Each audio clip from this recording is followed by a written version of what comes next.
तरुण भारत नागपूर दिनांक 14 सप्टेंबर 2022। प्रासंगिक अग्निपथला कॉर्पोरेट कंपन्यांचेही पंख। लेखक दत्तात्रय आंबुलकर।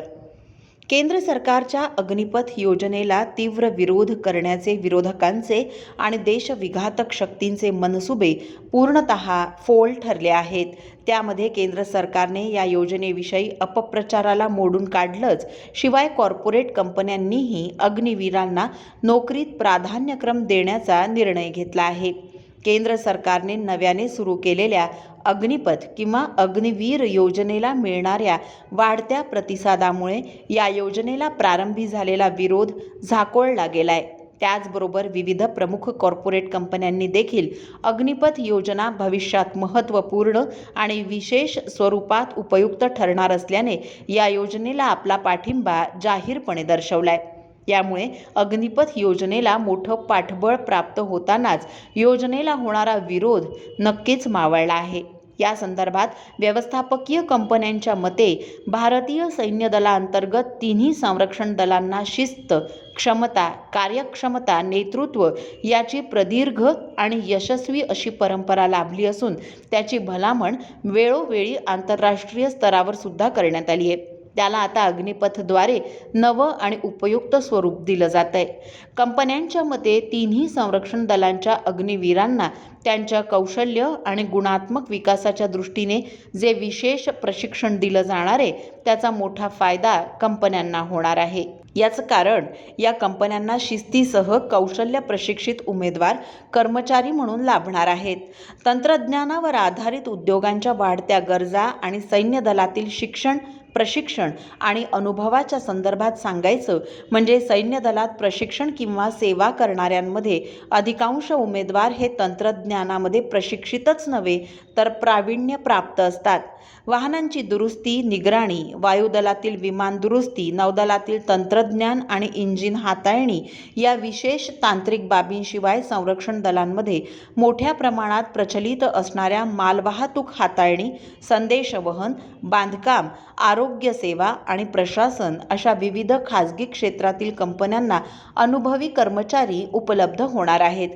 बऱ्याच मोठ्या कंपन्या त्यामुळेच त्यांच्या प्रकल्प व्यवस्थापन, पायाभूत सुविधा आणि बांधकाम, प्रशासन आणि वाहतूक व्यवस्था अशा क्षेत्रातील अनुभवी जाणकार आणि मुख्य म्हणजे अनुभवी उमेदवारांच्या निवडीसाठी सैन्य दलात अल्पकालीन सेवा करून निवृत्त होणाऱ्या कर्मचारी आणि अधिकाऱ्यांना नेहमीच प्राधान्य देतात।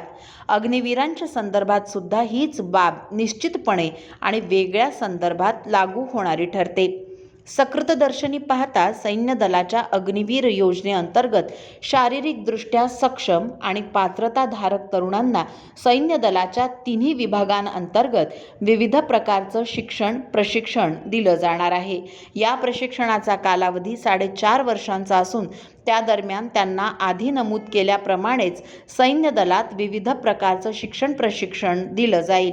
त्यानंतर उपलब्ध प्रशिक्षणार्थी अग्निवीरांपैकी विशेष उल्लेखनीय पात्रताधारक सैन्य दलात सामावून घेतले जाणार असून उर्वरित उमेदवारांना प्रशिक्षणानंतर सैन्य दलात पुढल्या संधी मिळणार नसल्याने सेवामुक्त करण्यात येणार आहे आणि यावर बरीच चर्चा झाली आहे। या संदर्भात एक धोरणात्मक प्रशासकीय बाब म्हणून सर्वच अग्निवीरांना सैन्य दलात त्यांच्या प्रशिक्षणानंतर संधी मिळणार नाही ही वस्तुस्थिती असली तरी केवळ त्यामुळेच अग्निवीर योजनेचं गुणात्मक मूल्य कमी होत नाही।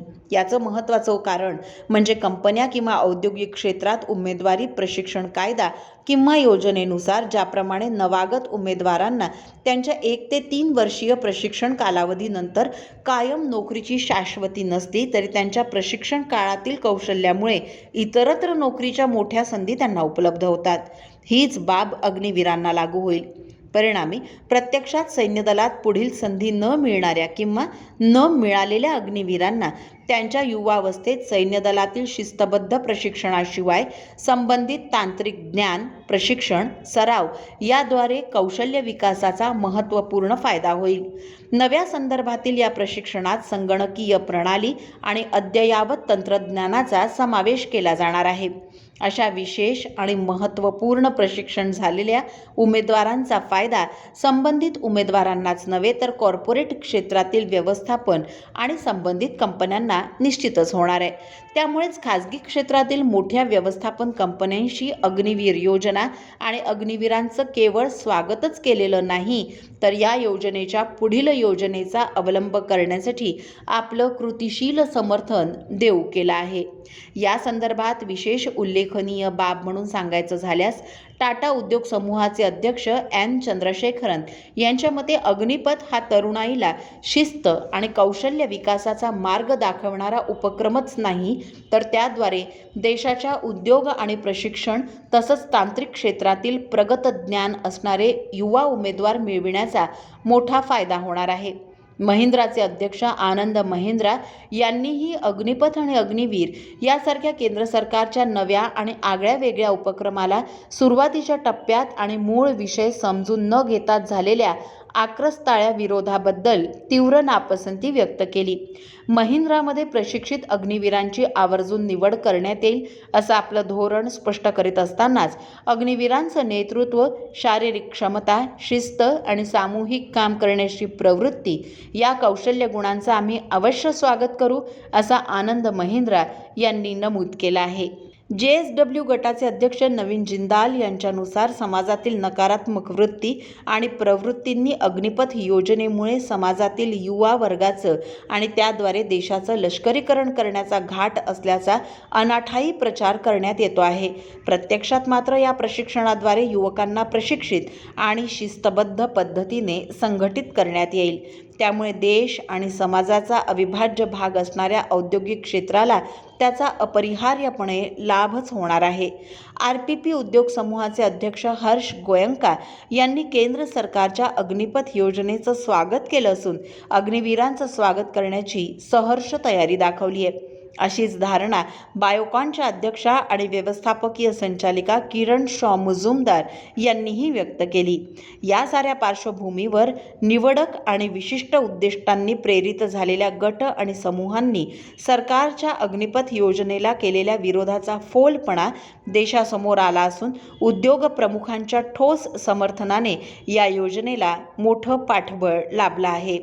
प्रासंगिक या सदरातील दत्तात्रेय आंबुलकर यांचा हा लेख आपण tarunbharat.net या संकेतस्थळावरही ऐकू शकता। असेच महत्त्वपूर्ण विषयांवरचे लेख ऐका फक्त डिजिटल तरुण भारत सोबत। त्यासाठी आमच्या YouTube चॅनलला लगेच सबस्क्राईब करा, लाईक आणि शेअरही नक्की करा। धन्यवाद।